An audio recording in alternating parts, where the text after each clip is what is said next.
Hello and welcome to the latest Lukozer retro game review video.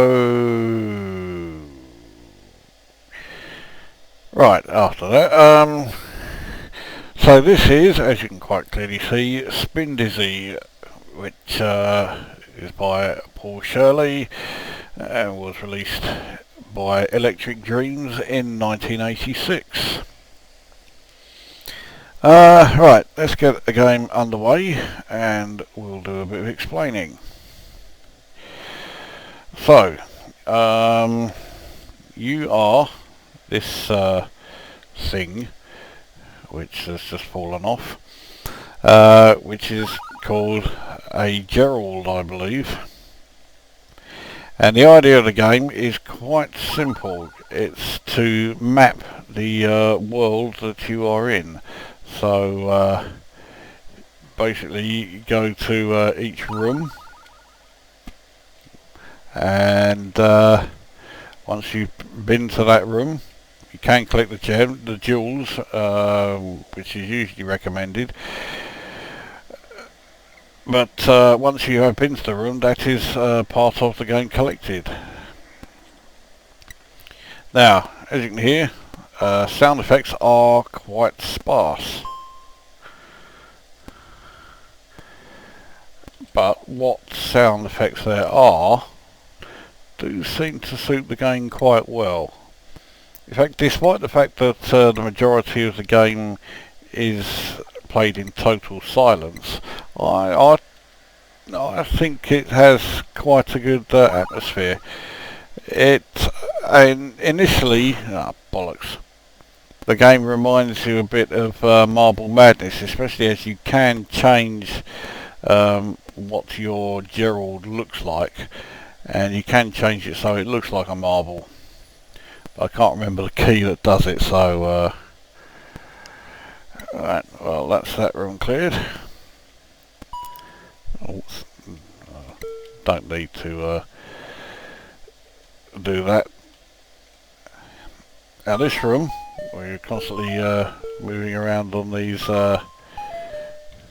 tiles, makes you think that they are going to do something important. In fact, this room is a red herring. It doesn't do anything. Right, let's this particular area that I'm in is the training area, and has the simplest rooms in the game.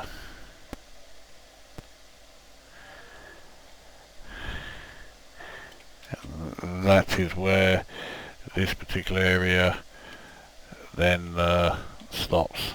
If I can time this right so I can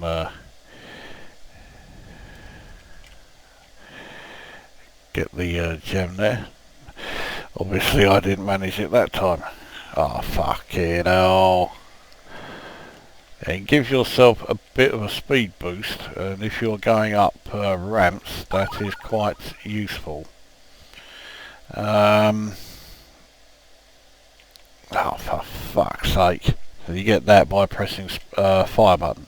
You can also, maybe I should have done it then, you can also stop yourself moving by pressing space, but if you do that your timer goes down faster. Now, each time you lose a life you lose a certain amount of time, though to be honest I can't remember what that amount is. Each time you get a gem or jewel you get however many seconds was added there. Right, let's head to one of the other more tricky areas, because I did so well in the training area. Oh, for fuck's sake, I'm making a right fuck up of this. Oh, this is one of those games where you do need to play it quite often, because you do need an awful lot of practice with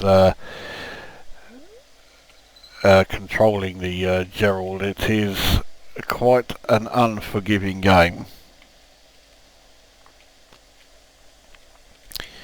So, what do I think of it? Graphically, I think it's pretty bloody impressive, actually. I think the graphics look superb.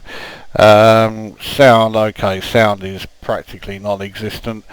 What sounds there are though are, you know, not bad. They suit the game well.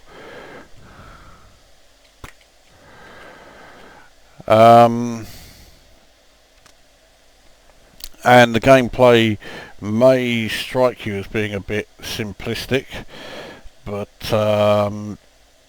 it is anything but simplistic. The game is extremely challenging, to put it mildly.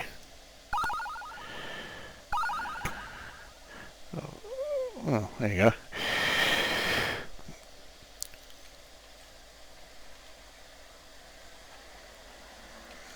So the game provides one hell of a challenge, and it can be somewhat frustrating. But oh, for fuck's sake, I'm making such a fuck up of this. It's not true. So you lose 5 seconds for each time you fall off. I've just spotted that. Oh, come on. Okay, well I got over and then the momentum was a bit too much. So, oh, for fuck's sake. This is very typical of, like, you know, beginners Spindizzy syndrome. I'm fast running out of time. Don't think I'm going to get much further.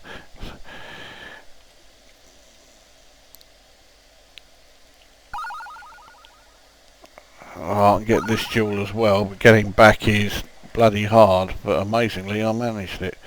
I'm more than a little surprised by that. Oh, fucking hell. Yeah, let's go back here. Except I can't. I've got to be on row here. Now when you enter a new map or a new screen that you haven't seen before, you do also get additional time there.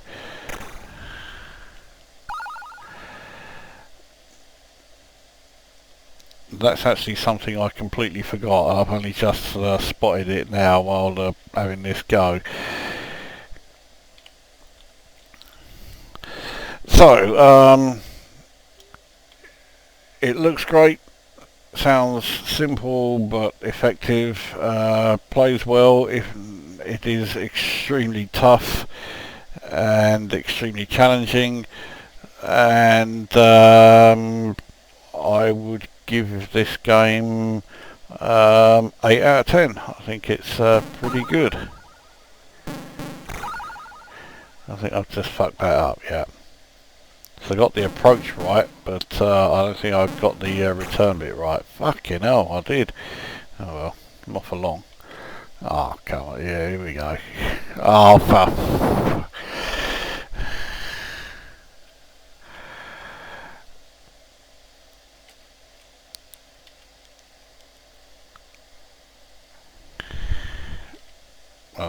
Yeah.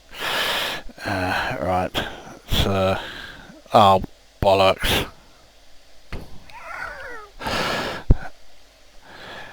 And I'm fast approaching the end of my time, but I keep finding these extra rooms, so, oh, that's handy. That wasn't. Oh, come on. Here we go. By finding these extra rooms, I'm getting myself some badly needed extra time, which I don't think I'm going to do much with.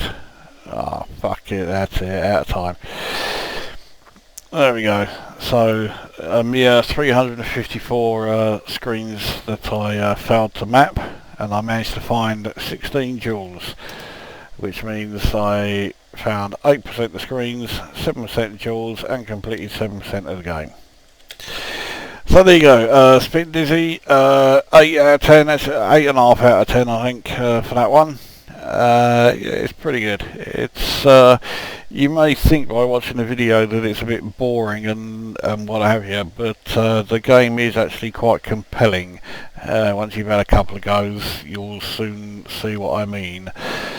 So there we go, that is Spindizzy, and that brings this video to an end, so we'll see you at the next one.